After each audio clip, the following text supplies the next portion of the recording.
This video examines the first training block of our 2026-2027 macro cycle, delving into the 12-week mesocycle we have focused on conditioning.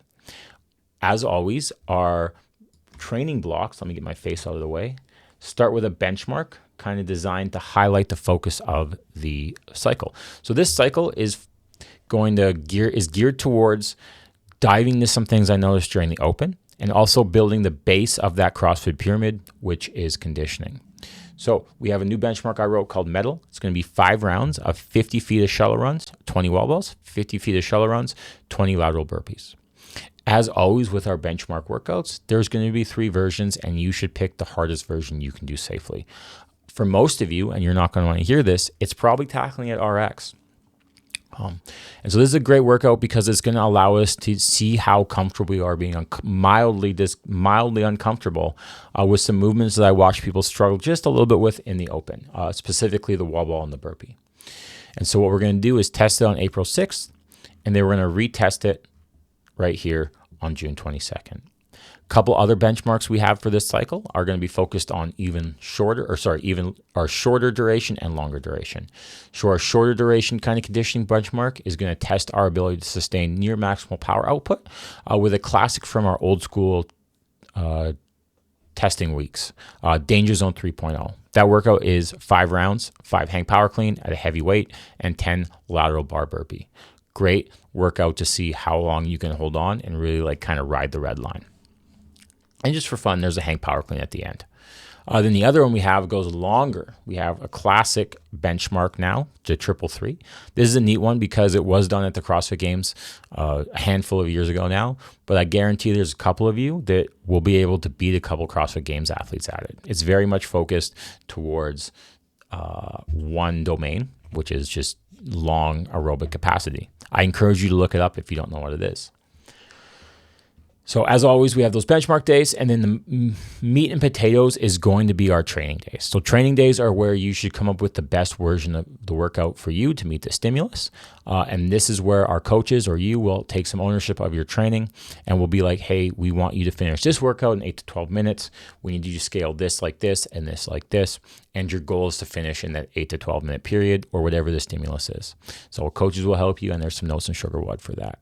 With our training days this cycle, we're going to really focus on something I like to call earning our rest. So to work on our capacity or our conditioning, we're going to have a lot of workouts that are work to rest ratio. So right here on April 8th, we have an example of that. We're going to do 3 minutes of work, 1 minute of rest.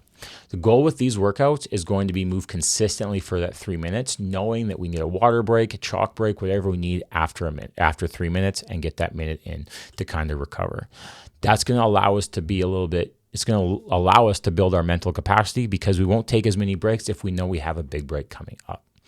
And this is really neat because we're going to tackle this same workout, but with some built-in rest, and you're going to be able to contrast and compare and see how you're getting a little bit better at it. So right here, we have the 5 rounds of shuttle runs, wall balls, shuttle runs, burpees. And then we go down here, instead of a couple rounds of shuttle runs, we just got 2 minutes of rest. So it'll be neat to see how you go. And then down the road later, we're going to do the exact same thing with 1 minute of rest.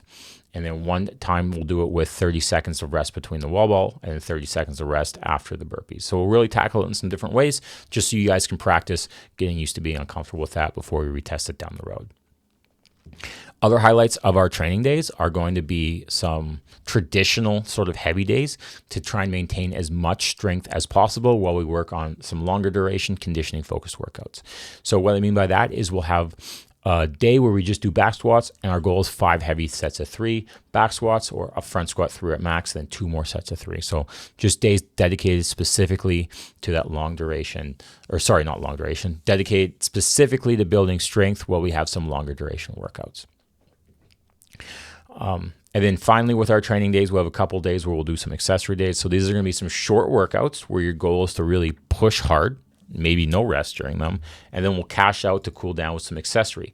The goal here is we're going to kind of go really hard, get our muscles fired up, and then move slowly through some accessory movements. This is something Chris Hinshaw has talked about in a few podcasts, so you can Google Chris Hinshaw and dig it up, but just kind of building some muscular endurance through accessory movements after kind of blasting them with some faster ones. Okay. Our skill days in this cycle are going to have two focuses. The first focus is just going to be on developing some capacity in isometric holds. So an isometric hold is anything where you need to kind of hold like kettlebells, hold a dumbbell, hold anything like that, and breathe. And so when we're doing wall balls, we should be breathing while doing wall balls, but that's kind of tricky when you're doing wall balls. So we're going to go ahead and knock out some isometric holds. So here we have double kettlebell front rack and L-sit, and trying to learn to breathe while contracting our muscles. And that's as much as a physical skill as it is a mental skill, or as much of a mental skill as it is a physical skill. And on these skill days, we're still going to tackle some skills. So here we're going to work on the kipping ring dip, which in my opinion is the hardest kip to master. Our other skill day is going to be some running intervals. So running intervals are great for working on the skill of pacing. I know running doesn't seem like a skill, but it is, especially because we're not able to do it year round because of the weather. So with those skill days, we'll really work towards our capacity in running. And in my experience, that is like one of the best things you can do for your base aerobic capacity.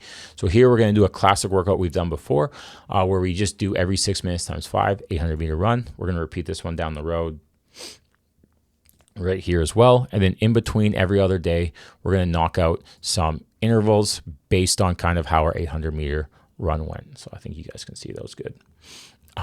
So that's how we're going to tackle the skill days for this one. And then finally, our recovery days are going to be focused on two things. The first thing we're going to be focused on is some rowing, where we work on pacing a little bit. So the goal here would be to like breathe while you row, breathe while you do some holds, and then get some accessory strength in. And that accessory strength is going to be a key component of our recovery days, because some of those smaller muscles we might not work when we're moving really fast will be things we can tap into down the line. Also, this will set us up real well for our gymnastics cycle in phase 2, or our second mesocycle of this training block. So recovery day here for rowing, and then the other recovery days we have are going to have some running built in as well. And again, here we got a sick one that's going to give you some big back muscles to go with your running. Okay. Boom. As always, our goal is to work towards not just the conditioning skill, but a general physical preparedness. So we're not just focused on conditioning. So we're going to have some heavy metcons. We're going to have some heavy days. But if you know conditioning is something you struggle with, make it your goal to get in a little bit more, or make it your goal to get into these running days. But set yourself up for success with that. And I hope this information helps you guys kind of tailor your training towards your goals, or at least just get excited to get into the gym. And don't worry, like right here, day 2 of the cycle, classic, CrossFit, Metcon, heavy, hard, high skill. We just have some of these more conditioning bias ones built in to help you guys get used to that. Hope if you guys have any questions, let me know. I hope that was helpful. I look forward to seeing you on Monday.